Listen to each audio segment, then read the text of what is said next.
Cette disparition inquiétante depuis hier à Grès-la-Ville en Haute-Saône. Une joggeuse de 29 ans n'est jamais rentrée. La mère, le père, l'époux et la sœur d'Alexia Daval prennent la tête du cortège. Submergé par le chagrin, son époux arrive finalement à prendre la parole. Depuis 3 mois, il semblait inconsolable. Apparaissait comme un mari éploré, soutenu par ses beaux-parents. Il est 8 heures ce matin quand le convoi s'engouffre par l'arrière du tribunal de Vesoul. Derrière ces vitres teintées, impossible de distinguer la silhouette de Jonathan Daval, transféré sous haute sécurité depuis la maison d'arrêt de Dijon. Je me suis longtemps posé la question de savoir comment j'allais raconter cette histoire que vous connaissez certainement tous. L'affaire Daval est probablement le fait divers le plus médiatisé de ces 10 dernières années. Alexia Daval, la joggeuse comme les médias l'ont surnommée, a été sauvagement tuée par son mari, Jonathan Daval, en octobre 2017 à Grès-la-Ville. Cet informaticien de 33 ans au moment des faits a joué la comédie pendant 3 mois devant les caméras en se faisant passer pour un mari éploré avant d'avouer le meurtre de son épouse. Pendant des semaines, le visage de la jolie jeune femme blonde de 29 ans a fait la une de tous les journaux. Cette histoire a révolté la France entière. En plein mouvement MeToo, Alexia est devenue le symbole des violences conjugales. Ça, tout le monde le sait. On pensait donc avoir tout entendu sur cette affaire. Mais il y a quelques semaines, les parents d'Alexia, Jean-Pierre et Isabelle Fouillot, ont sorti un livre, Alexia, notre fille, chez Robert Laffont, pour témoigner de leur vérité. Au même moment, l'avocat de Jonathan Daval, maître Randall Schwerdorfer, a aussi sorti un ouvrage, Je voulais qu'elle se taise, paru aux éditions Hugo Doc, dans lequel il raconte les coulisses de cette affaire, mais version Jonathan. Ce livre, depuis sa sortie, fait polémique, et vous allez comprendre pourquoi. Maître Schwerdorfer sera mon invité dans l'épisode 4 de ce podcast. En me plongeant dans le dossier judiciaire et dans la lecture de ces 2 livres, au scénario radicalement opposé, j'ai découvert de nouveaux éléments, des détails que je vais vous raconter. Vous écoutez Homicide, je suis Caroline Nogueras.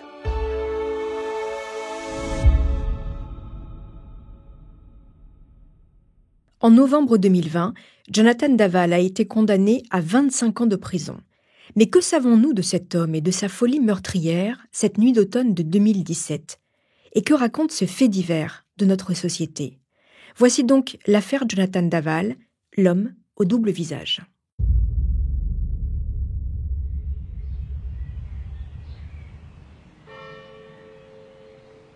« 28 octobre 2017.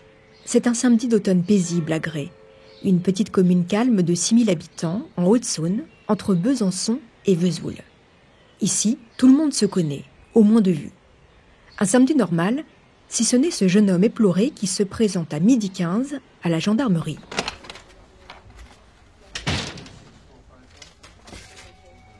Il s'appelle Jonathan Daval, il a 33 ans et il est informaticien.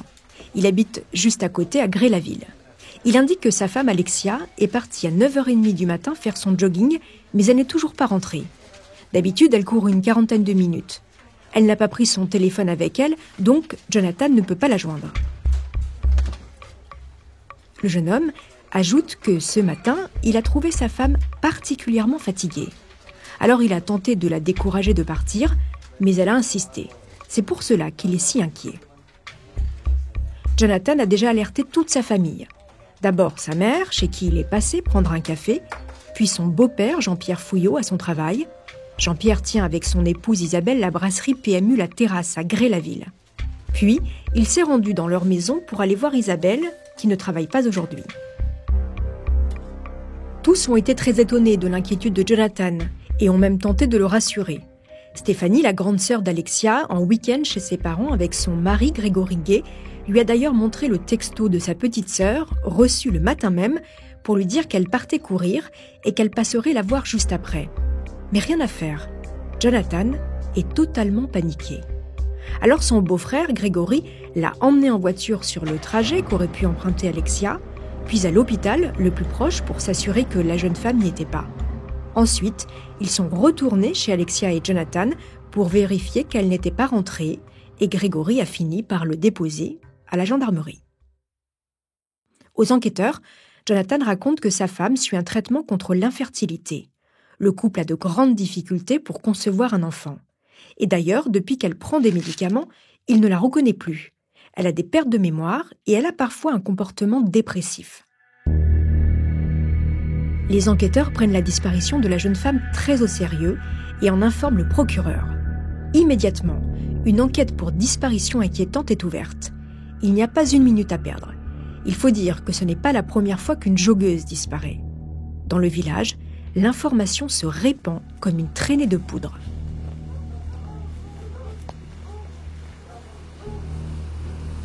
L'après-midi même, une battue est organisée par les gendarmes dans les bois alentours avec le soutien d'un hélicoptère, des chiens, des drones et des radars.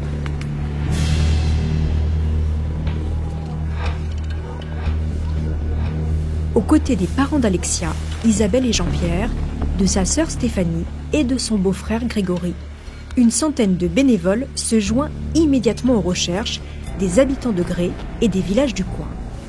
En vain, la jeune femme reste introuvable. En parallèle de ces recherches, une perquisition est organisée au domicile des Daval. Le couple habite un pavillon rue de Sonjour à Gré-la-Ville, juste à côté de chez Isabelle et Jean-Pierre. La maison appartenait à la grand-mère d'Alexia et le couple l'a rachetée il y a 1 an. À l'intérieur, rien de spécial, si ce n'est le téléphone portable de la jeune femme sur le comptoir de la cuisine. Il y a bien le message d'Alexia envoyé à sa sœur le matin même et 3 messages de Jonathan.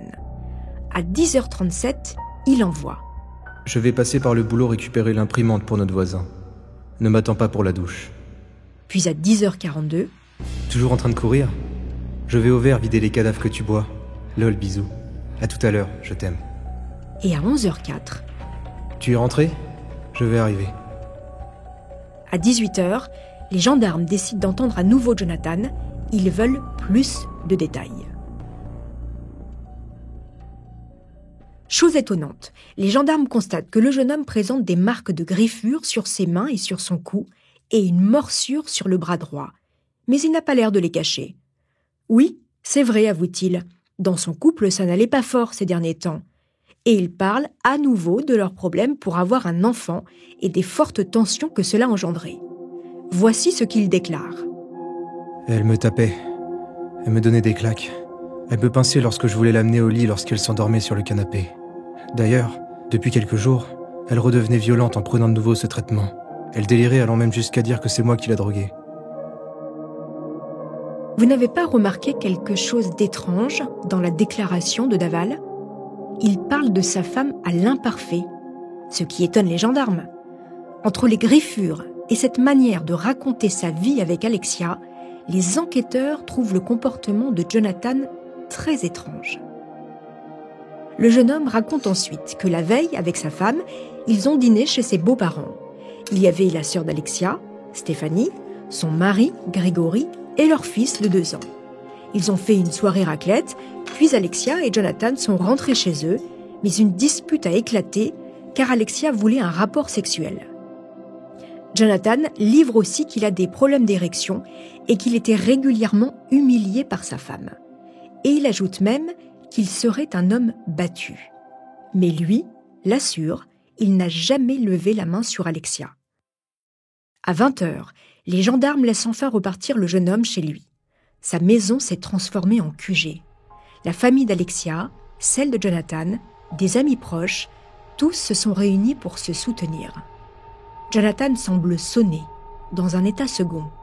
Ce soir-là, certains se demandent pourquoi les gendarmes l'ont déjà entendu 2 fois au lieu de se concentrer sur la recherche de celui qui a enlevé Alexia. Car à ce stade, c'est l'hypothèse que tous envisagent. Les proches d'Alexia et Jonathan sont également entendus. Tous décrivent un couple solide et heureux, en dépit de ses problèmes pour concevoir un enfant. Alexia n'a jamais imaginé quitter Jonathan. Les parents d'Alexia, sa sœur, son beau-frère, louent les qualités du jeune homme, toujours aux petits soins pour sa femme, ne s'adressant à elle qu'avec des petits mots tendres. Il est aussi très attentionné avec ses beaux-parents, chez qui il a d'ailleurs vécu pendant 1 an, durant les travaux de leur maison. En somme, c'est le gendre idéal. Le lendemain, le dimanche, La disparition d'Alexia fait la une de tous les journaux. Une nouvelle battue est organisée par les gendarmes. Malgré le froid et la pluie, plus de 200 bénévoles ont répondu présents et des journalistes de la France entière couvrent l'événement.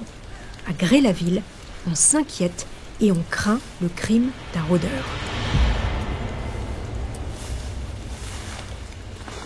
Malgré l'importante mobilisation, la jeune femme reste introuvable.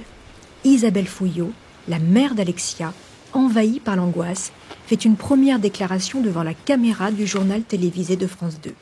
Si quelqu'un a des nouvelles, qu'il me fasse savoir au plus vite, qu'ils alertent la gendarmerie, parce que on voudrait que ça aille vite.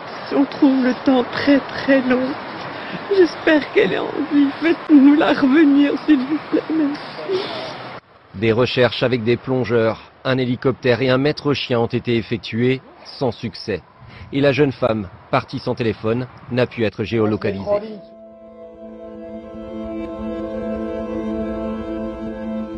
Le lundi à l'aube, les battues reprennent. L'appel à témoins lancé par la gendarmerie sur les réseaux sociaux a été lu plus de 3 millions de fois. Cette fois-ci, ce sont plus de 400 personnes qui sont là pour aider dans les recherches. Des employés de la région ont même donné leur journée à leurs salariés pour que le plus de monde possible puisse participer activement aux recherches.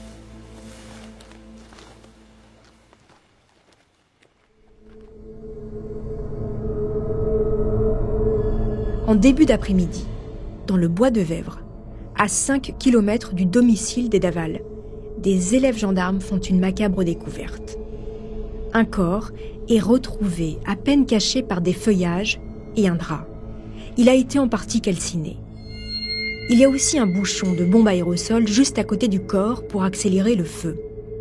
Dans la foulée, le procureur de Vesoul, Emmanuel Lepic, donne une conférence de presse, mais il se refuse à prononcer le prénom d'Alexia. C'est le corps d'un individu, homme ou femme, plutôt jeune, qui est fortement dégradé, puisqu'il semblerait qu'effectivement la personne qui l'a amené l'a brûlé. Et donc c'est la raison pour laquelle j'ai ouvert désormais une enquête pour assassinat.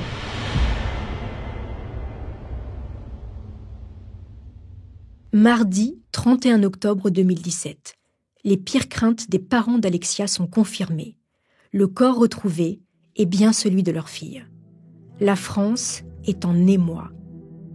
Les femmes n'osent plus aller faire leur jogging. Le village de Gré vit dans la crainte et la tristesse. Le beau visage d'Alexia, blonde aux yeux bleus, fait la une de tous les journaux. Les résultats de l'autopsie du corps de la jeune femme reviennent. Elle est morte, étranglée, et a reçu de nombreux coups au visage et au crâne. Ce n'est tout simplement pas supportable. Chose étonnante, une expertise toxicologique est également pratiquée et elle révèle la présence de nombreux médicaments dans le sang de la jeune femme, dont des anxiolytiques, comme le tétrapésan, retirés de la vente depuis des années, des antidouleurs et même de puissants somnifères. Pour une femme qui tentait d'avoir un enfant, la présence de tous ces médicaments est suspecte. Mais les enquêteurs gardent cette information pour eux. En hommage à la jolie joggeuse, des courses à pied sont organisées à Gré-la-Ville, à Paris et un peu partout en France. Jonathan Daval, qui pratique la course à pied, prend part à celle de Gré-la-Ville. Il est filmé à ce moment-là par toutes les caméras, mais il ne s'exprime pas. Le 5 novembre, une marche blanche est organisée avec en tête de cortège la sœur, le beau-frère et les parents d'Alexia qui entourent Jonathan Daval pour ne pas qu'il s'écroule. Isabelle et Jean-Pierre semblent faire bloc autour de leur gendre. Jonathan est un jeune homme à la silhouette frêle, petit, aux yeux clairs, que l'on sent envahi par le chagrin, le regard baigné de larmes. À la fin de la marche blanche, Jonathan Daval prend la parole devant 8000 personnes. Mal à l'aise, hoquetant, il s'exprime malgré tout. Mon épouse et moi partageons la même soif de liberté à travers nos activités sportives. Alexia aimait nager et courir, passion qui nous réunissait, tant dans l'effort que dans l'épanouissement de notre couple. Elle était ma première supportrice, mon oxygène. Puis c'est au tour de la mère d'Alexia, Isabelle. Elle exhorte les femmes à continuer à courir, nager et s'entraîner. C'est ce que sa fille aurait voulu, conclut-elle.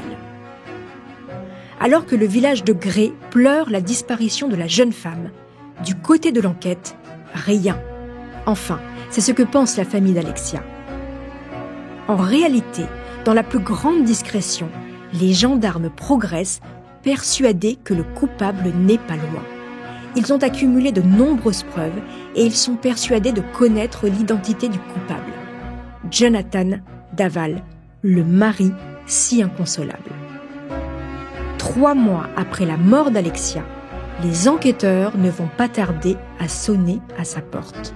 Alors qui est réellement Jonathan Daval ? Quel couple formait-il avec Alexia ? Derrière les murs de leur pavillon, que se passait-il réellement ?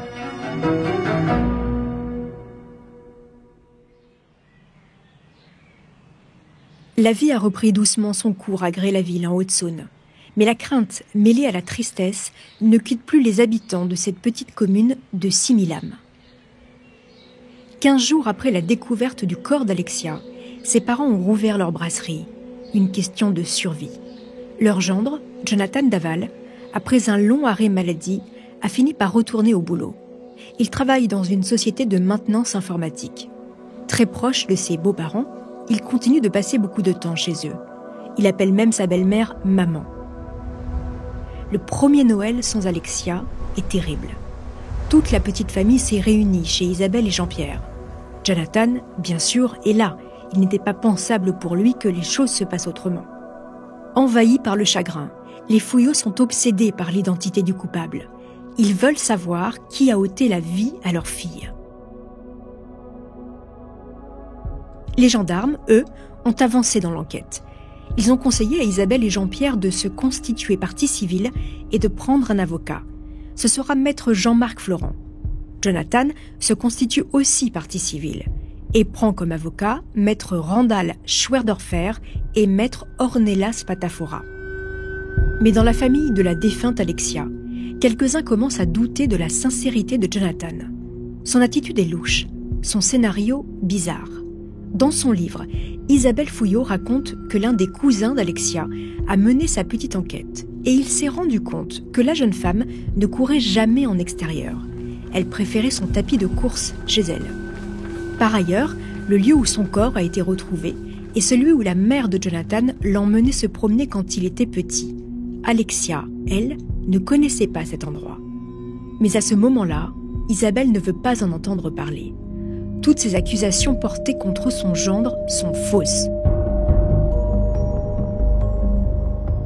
Pourtant, quelques jours plus tard, le 28 janvier 2018, l'Est républicain fait une révélation surprenante sur son site. Il titre « Arrestation de Jonathan » avant de retirer immédiatement l'article. Une erreur ? Une coquille ? Isabelle commence à s'inquiéter. Le lendemain, le lundi 29 janvier 2018, soit 3 mois après le meurtre de la jeune femme, à 6h du matin, les gendarmes débarquent rue de son jour chez Jonathan Daval. Il est mis en examen pour l'assassinat de son épouse. Sa maison est entièrement perquisitionnée. Le même jour, les parents d'Alexia sont auditionnés à la gendarmerie. Ils soutiennent avec force leur gendre.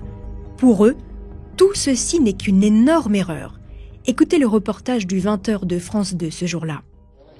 6 heures de perquisition, la maison du couple explorée de fond en comble, en présence de Jonathan Daval, le dernier à avoir vu son épouse vivante.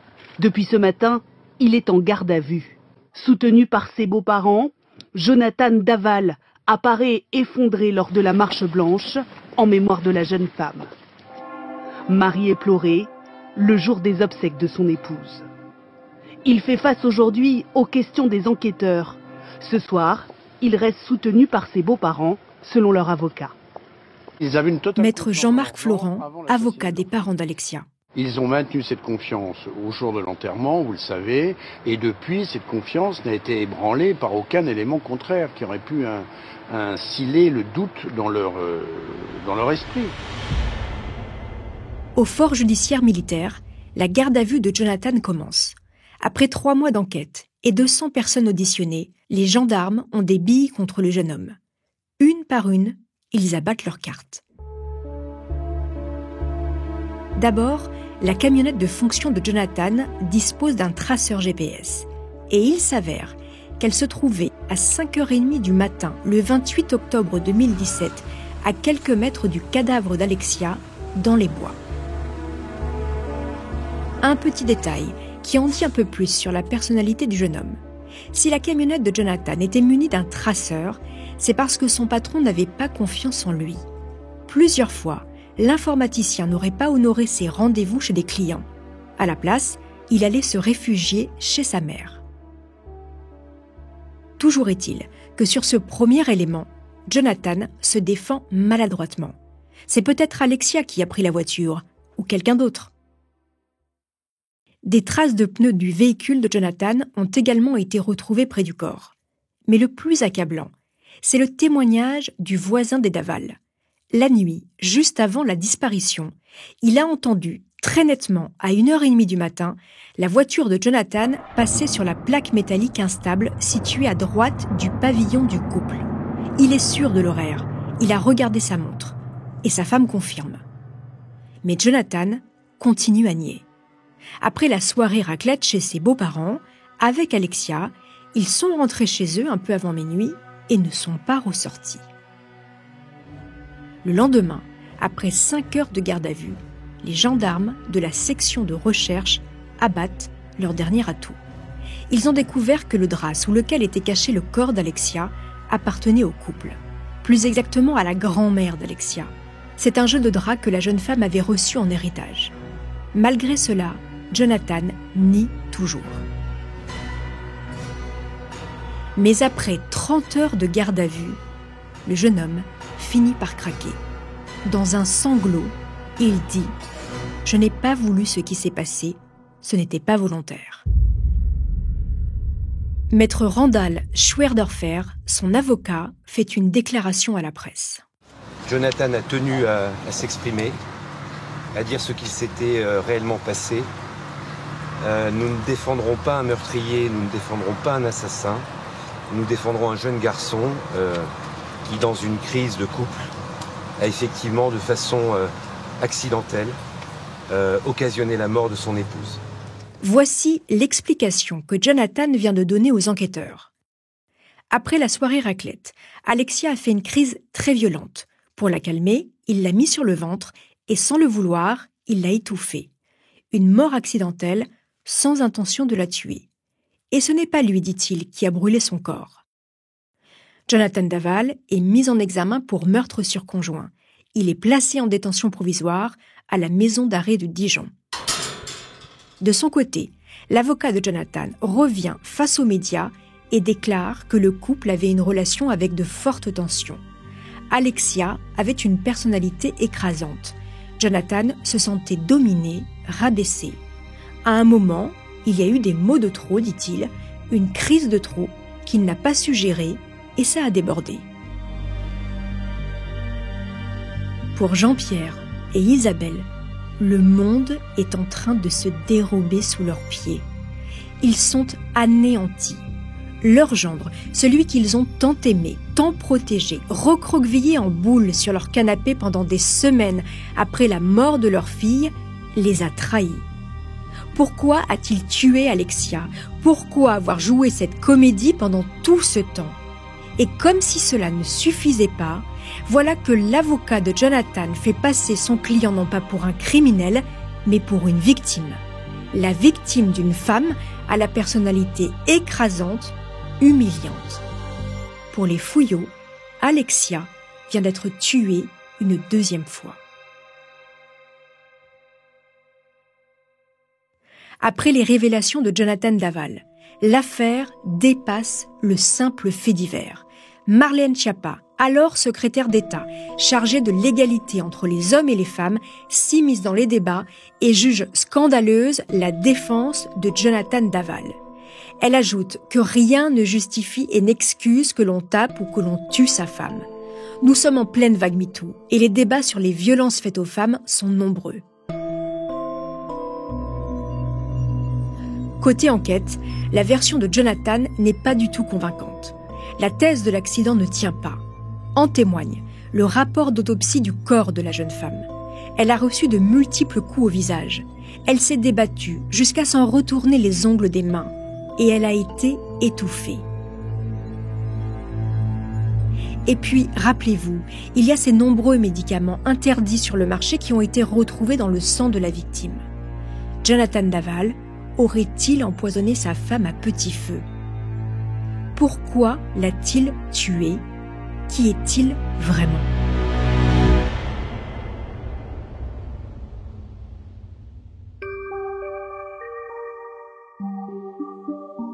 Jonathan est né en janvier 1984 au sein d'une famille bien différente de celle d'Alexia.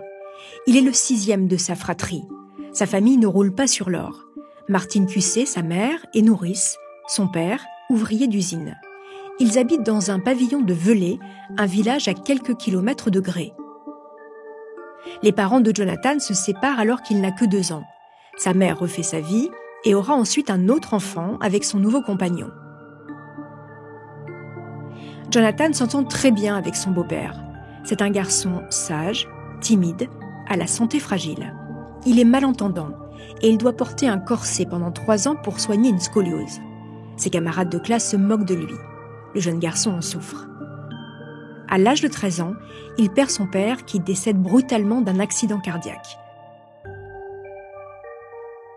Un drame qu'il a beaucoup de mal à surmonter.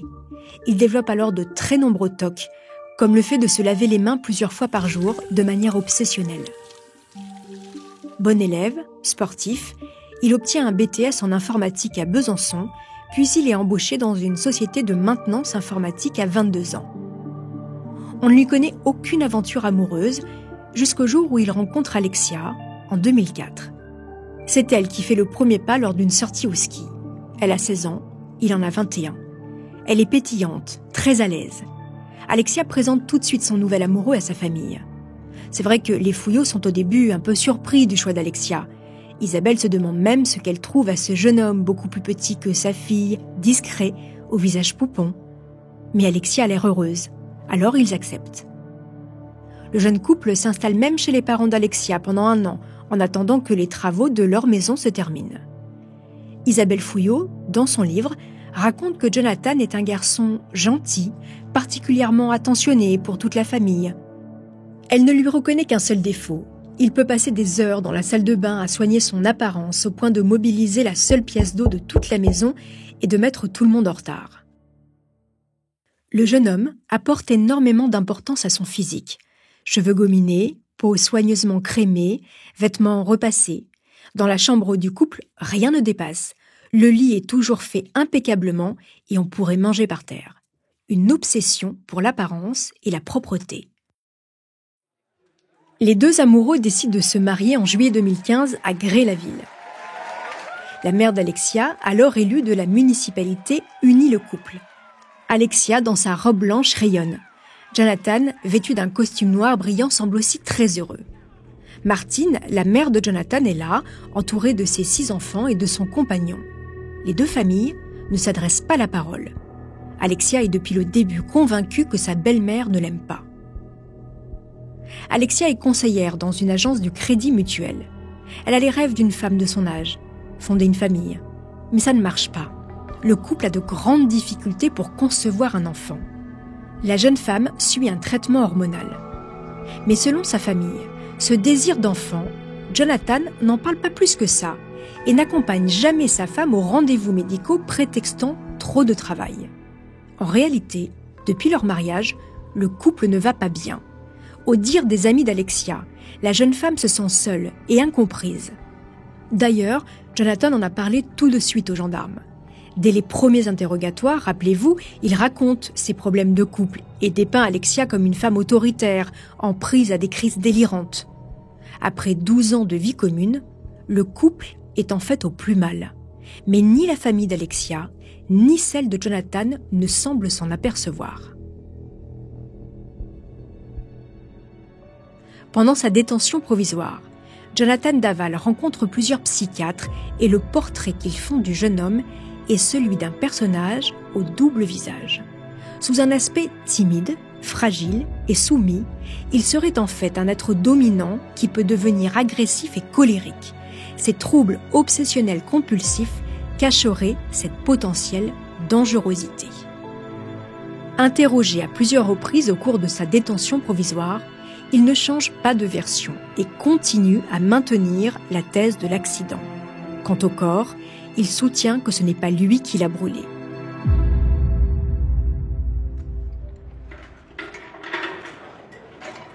Jonathan est à la maison d'arrêt de Dijon. Sa mère, ses frères et sœurs ne lui ont pas tourné le dos et font des roulements pour aller lui rendre visite au parloir. Le jeune homme va mal. Il pleure, il déprime et s'amaigrit de jour en jour au point d'être interné dans un service médico-psychologique. Puis, le suspect demande à être à nouveau entendu par le juge. Il aurait de nouvelles révélations à faire. Le 27 juin 2018, dans le bureau du magistrat, Jonathan revient sur ses aveux. Non, ce n'est pas lui qui a tué Alexia, mais Grégory Gay, son beau-frère, le mari de Stéphanie, avec la complicité de toute la famille d'Alexia. C'est un complot familial, dit-il. Jonathan raconte au juge que lors de leur soirée raclette la veille, Alexia a été prise d'une crise d'hystérie. En tentant de la calmer, Grégory l'aurait étranglée. Il aurait ensuite, avec la complicité de Jean-Pierre, déposé son corps dans la forêt, puis passé un pacte, celui de garder le silence. Avec cette nouvelle version, la famille d'Alexia a le sentiment de plonger un peu plus en enfer. Comment ce gendre qu'ils ont tant aimé peut-il leur infliger une si grande souffrance ? À l'inverse, l'un des avocats de Daval, maître Randall Schwerdorfer, pense que son client dit vrai. Il déclare dans l'Est républicain, quelques jours plus tard, « Nous soutenons à 300% la ligne de défense de Jonathan Daval, car nous pensons que sa version est à la fois sérieuse et cohérente par rapport aux éléments du dossier. » Dans la foulée, l'avocat demande la remise en liberté de son client, mais elle est refusée par le juge d'instruction. Face à ces terribles accusations, Grégory et Stéphanie, le beau-frère et la sœur d'Alexia, accusent le coup, mais ils n'ont pas d'autre choix que de se battre. Pour ce faire, ils vont faire appel à maître Gilles Jean Portejoie, une star du barreau qui a défendu, entre autres, Johnny Hallyday et Bernard Tapie. L'homme à la chevelure argentée, au costume sur mesure, est connu pour n'avoir peur de rien. Son idée, organiser une confrontation de ses clients avec leur accusateur. Isabelle et Jean-Pierre demandent aussi à être confrontés à Jonathan. La confrontation est acceptée par le juge. Elle aura lieu le 7 décembre 2018 au Palais de justice de Besançon.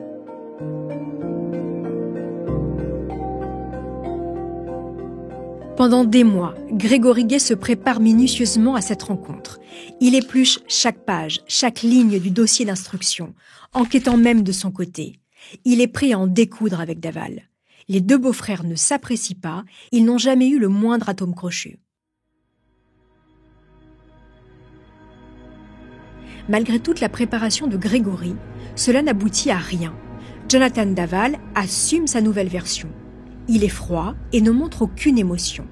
Pour l'instant, la stratégie de maître Portejoie ne fonctionne pas.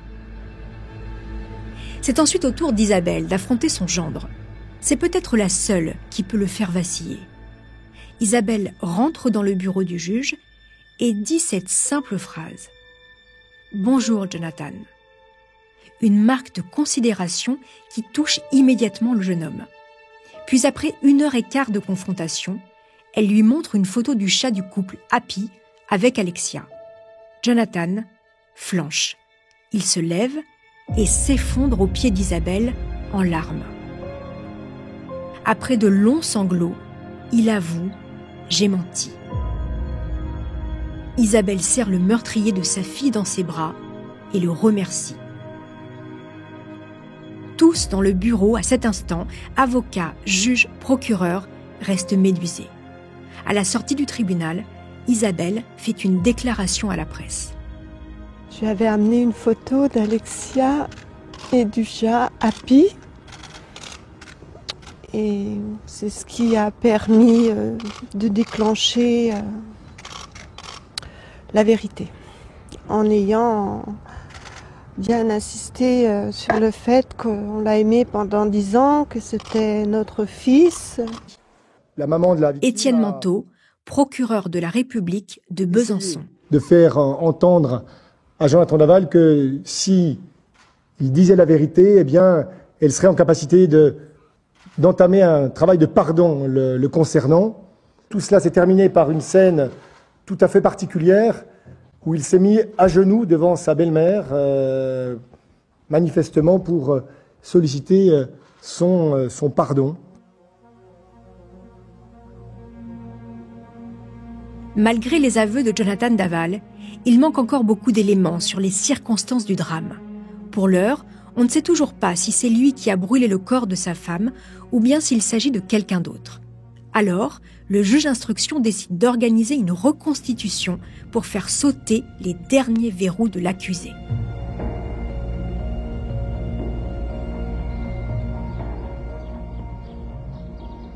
Le 17 juin 2019, au petit matin, les gendarmes, le juge d'instruction, le procureur, les parents d'Alexia, les avocats des deux parties, tous se retrouvent dans le pavillon du couple.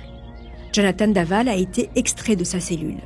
Il est menotté, entravé aux pieds et il porte un gilet pare-balles. À la demande du juge, dans cette maison où rien n'a bougé depuis le drame, il va rejouer entièrement la scène du crime. Les violents coups au visage et à l'arrière du crâne, l'étranglement pendant 4 interminables minutes et le chargement du corps dans la camionnette. Puis, dans les bois, là encore, grâce aux mots de la maman d'Alexia qui le supplie de dire la vérité, Daval craque et avoue. Oui, c'est bien lui qui a brûlé le corps de sa femme. Écoutez le témoignage d'Isabelle Fouillot après les aveux de Jonathan Daval. C'était pas facile, mais on y est parvenu. Bon. Donc voilà, Alexia, elle va peut-être pouvoir reposer un peu en paix maintenant. On voulait la vérité, qu'il fallait qu'il avoue, que s'il avouait pas, de toute façon, on repartait dans des autres délires. Après, nous, on aurait pu soupçonner un complice, on aurait pu soupçonner plein de choses. Donc c'était la meilleure chose qu'ils disent la vérité. Après ces révélations, Jonathan Daval confie son soulagement à ses 3 avocats.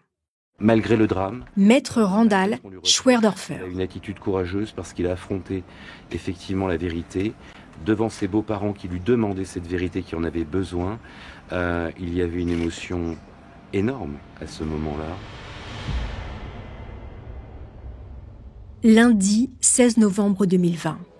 C'est une ambiance un peu particulière qui règne devant le palais de justice de Vesoul.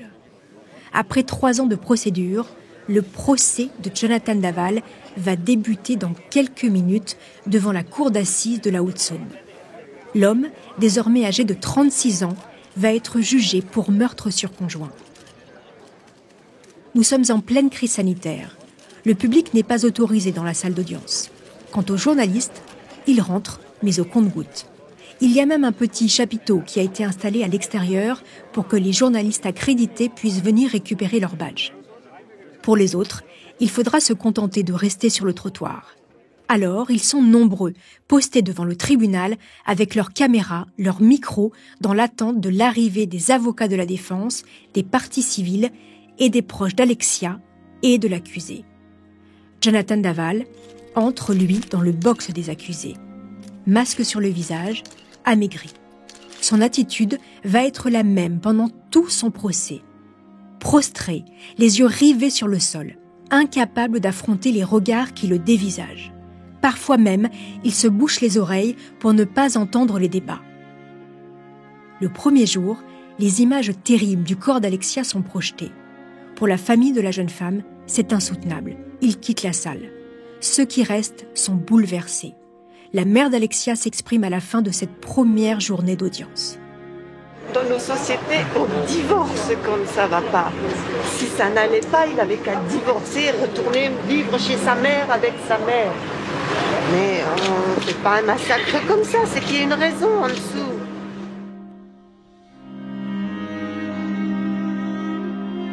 Puis le lendemain, c'est au tour de Jean-Pierre et d'Isabelle de s'exprimer devant la cour.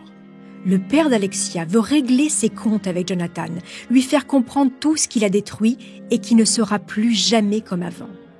Jean-Pierre, d'habitude discret, fait une déclaration en sortant du tribunal. Pendant 6 mois, nous avons souffert. Notre honneur a été sali, mis sur toutes les pages de journaux, les journaux télévisés. Nous savions qu'on était innocents. Mais la France entière, elle, pouvait en douter. Nous sentions des regards plus que durs. Puis c'est au tour d'Isabelle d'avancer à la barre. Elle a décidé de lire une lettre d'amour écrite par Alexia à son mari, un jour de Saint-Valentin. À toi seul, tu représentes mon ami, mon amant, mon confident. Si tu m'aimes, prends soin de moi, comble-moi. Je t'aime. Les mots de cette ancienne vie, les mots de celle qu'il a aimée, puis tuée, vont faire vaciller Jonathan Daval. Il s'effondre en larmes. Au 3e jour du procès, Jonathan va mal. Il n'a pas dormi, il se nourrit peu. Maladroitement, il présente quelques excuses à la famille d'Alexia, mais à la fin de la journée, pris d'un malaise, Daval s'effondre. Il est évacué en ambulance.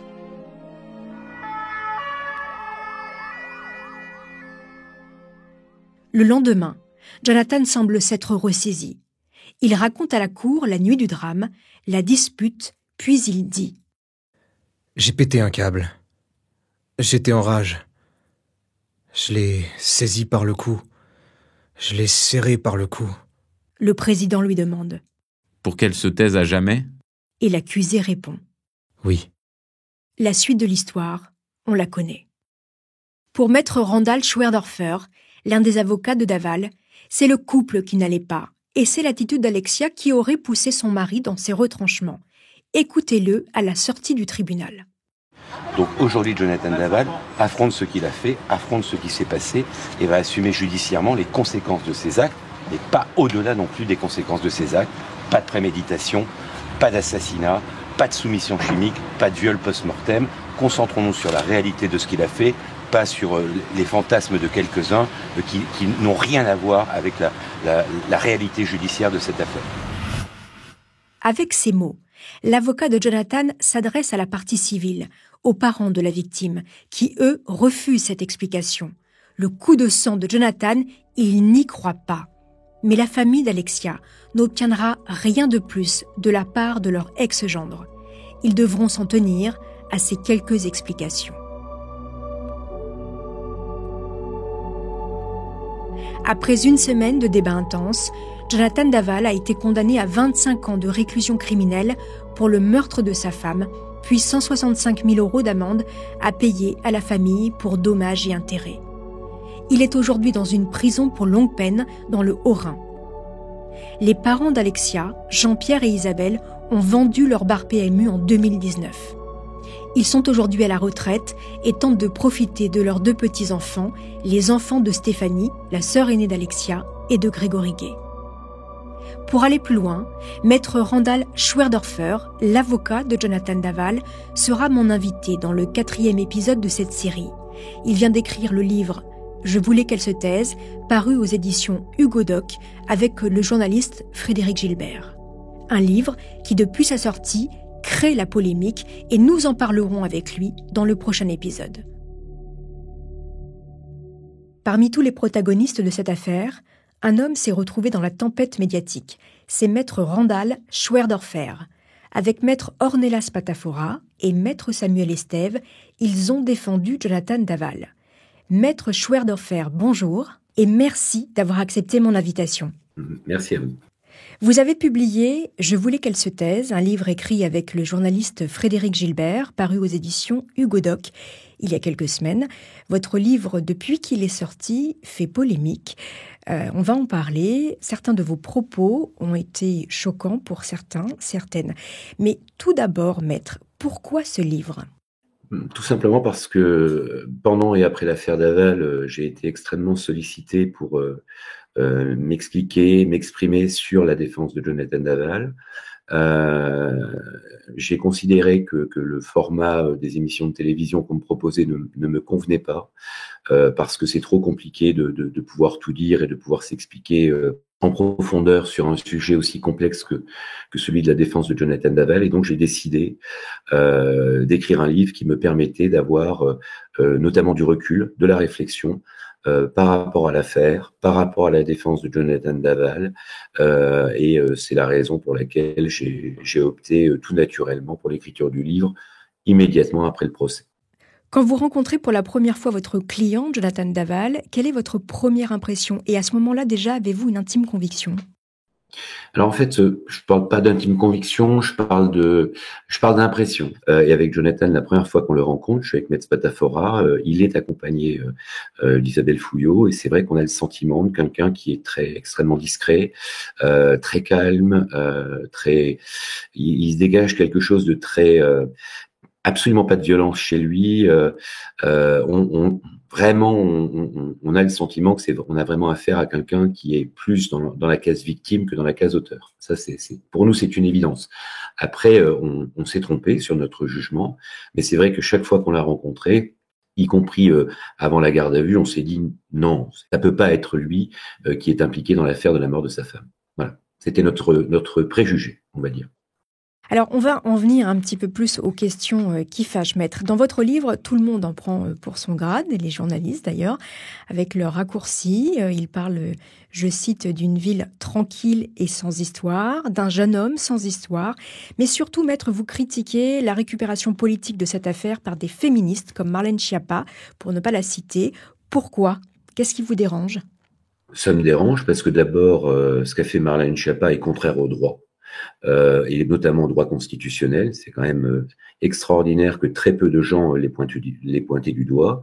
Un secrétaire d'État, un ministre, n'a pas le droit de s'exprimer sur une affaire, un assassinat. Or, il n'a jamais été question d'assassinat dans l'affaire d'Alexia, c'est-à-dire que jamais on a justifié le passage à l'acte de Jonathan par le comportement d'Alexia. On a simplement essayé d'expliquer, et elle a complètement hystérisé le débat, puisqu'après tout le monde s'est cru autorisé aussi de dire tout sur cette affaire, de critiquer la défense, alors que la défense est quand même un droit élémentaire dans une démocratie.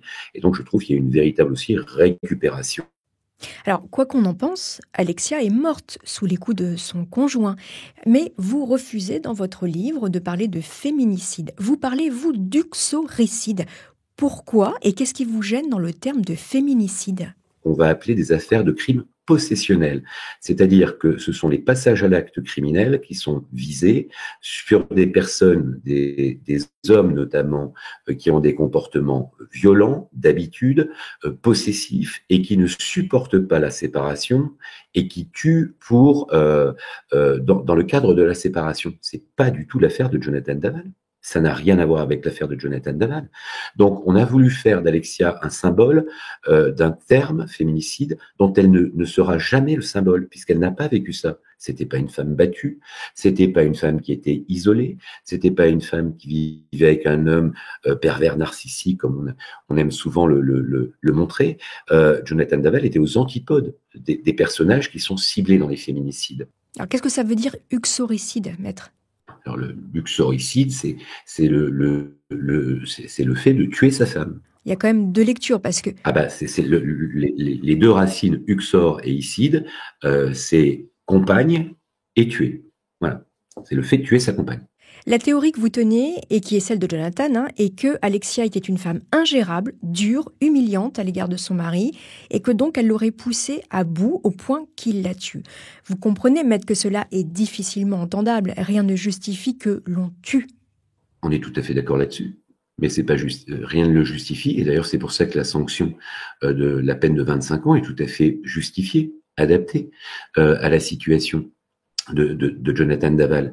Par contre, ce qui est détestable dans la société actuelle, c'est que on ne peut plus expliquer. Le passage à l'acte concernant Jonathan Daval n'est pas un passage à l'acte dans lequel Jonathan Daval, de façon totalement isolée, sans aucun autre facteur, s'est dit un jour, tiens, je vais tuer ma femme pour la tuer. Ou parce que c'est une femme. C'est pas du tout ce qui s'est passé. Ce qui devient détestable, c'est que dans l'affaire Jacqueline Sauvage ou dans d'autres affaires, toute la presse n'hésite pas, enfin, la Vox Populi n'hésite pas à agonir d'injures un homme parce qu'il aurait eu un comportement violent, un comportement déplacé, un comportement insultant. Jacqueline Sauvage tabassée pendant 30 ans par son mari. D'accord, mais je ne suis pas certain qu'il y ait eu beaucoup de preuves de ces éléments-là, si vous voulez. Il suffit de le dire pour que ce soit une réalité dans l'affaire Daval. Je suis désolé, il y a une réalité du dossier. On ne va pas parler de l'affaire Jacqueline Sauvage, je sais que vous la prenez en exemple dans votre livre, mais les filles de Jacqueline Sauvage ont témoigné aussi de la violence dont elle était victime, dont la mère était victime. Donc, je sais que vous en parlez dans votre livre, mais on ne peut pas, selon moi, comparer les deux histoires. Simplement, si vous sur le passage à l'acte de Jonathan, moi, il y a quelque chose qui ne va pas du tout. Si vous voulez, le comportement d'Alexia, et c'est là où on a été pointé du doigt en disant mais on salit la victime, c'est inacceptable. D'abord, on n'aurait aucun état d'âme si c'était un homme, la victime, mais deuxièmement, c'est le dossier, c'est la réalité du dossier. Après, c'est pas ça qui va justifier, mais ça va permettre de comprendre que quand même, un homme dans son psychisme commence à détester son conjoint, commence à devenir extrêmement frustré, et puis commence à nourrir des intentions qui peuvent être parfois très malveillantes. En tout cas, à la fin du procès, vous maintenez, donc on en vient, ce scénario du coup de sang de Jonathan Daval, alors que la famille d'Alexia, elle, est persuadée qu'elle voulait quitter Jonathan et qu'il ne l'aurait pas supporté. Qu'en pensez-vous ? Mais la famille d'Alexia fait du révisionnisme judiciaire. En sortant du procès, la mère d'Alexia dit on va pouvoir tourner la page, on a eu les réponses, on va pouvoir faire le deuil de cette affaire. Aujourd'hui, ils expliquent qu'ils ne savent rien et que manifestement Jonathan a assassiné, c'est le terme qu'ils utilisent, Alexia, puisqu'ils parlent de... Qui n'a pas été retenu, on précise. Mais exactement. Et ils mettent en avant le fait que Jonathan aurait empoisonné petit à petit Alexia et que Jonathan... par des médicaments. Exactement. Ce qui est une aberration. Le procès l'a complètement démontré. Sinon, on aurait retenu l'assassinat. Mais bon, on a tous les droits concernant quand on est effectivement partie civile. Donc là, on remet en avant des éléments qui ont été totalement écartés par des investigations, par des débats très techniques, y compris en cour d'assises. Et puis, deuxièmement, on arrive avec cette théorie selon laquelle Alexia voulait quitter Jonathan. Ça ressort d'où ? Ça ressort pas des échanges de messages qu'il y avait entre eux. Ça ne ressort d'aucun témoignage qu'il y a dans le dossier, où simplement les amis avaient constaté que le couple n'allait pas bien. Il n'y a pas le moindre petit élément permettant de penser qu'Alexia voulait quitter Jonathan.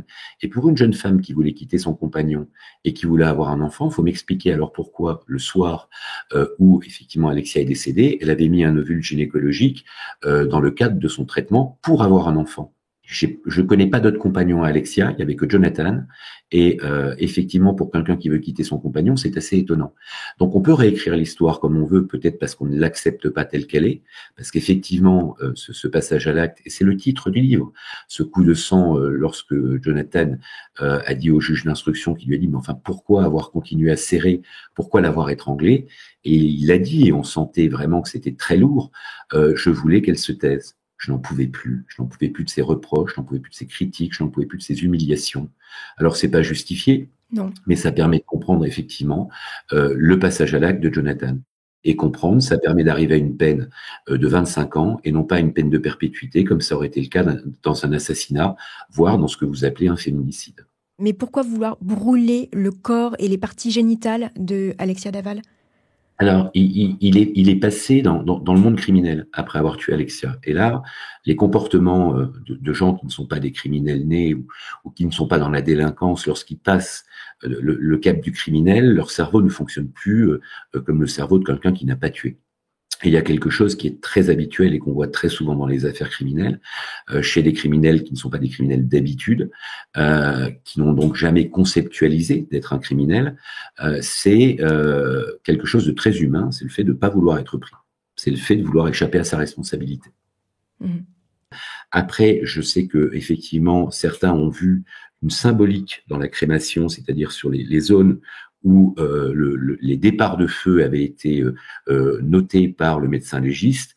Jonathan a toujours dit j'ai mis du produit inflammable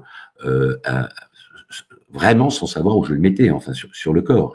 Il n'y avait pas de volonté de ma part, il n'y avait pas de symbolique de ma part de mettre du liquide inflammable plus à un endroit qu'à un autre. C'est vraiment au hasard des choses. Merci, maître. Au revoir, Madame de Guéras. Au revoir. Avant que l'on se quitte, chers auditeurs, je précise que j'avais invité les parents d'Alexia à venir s'exprimer dans ce podcast, mais ils ont préféré décliner l'invitation. Les droits de leur livre, Alexia notre fille, a été racheté par la Gaumont et leur histoire sera donc bientôt adaptée à l'image. Merci, chers auditeurs, d'avoir écouté cette saison de Homicide. N'hésitez pas à me laisser des commentaires sur les réseaux sociaux ou sur vos plateformes d'écoute préférées.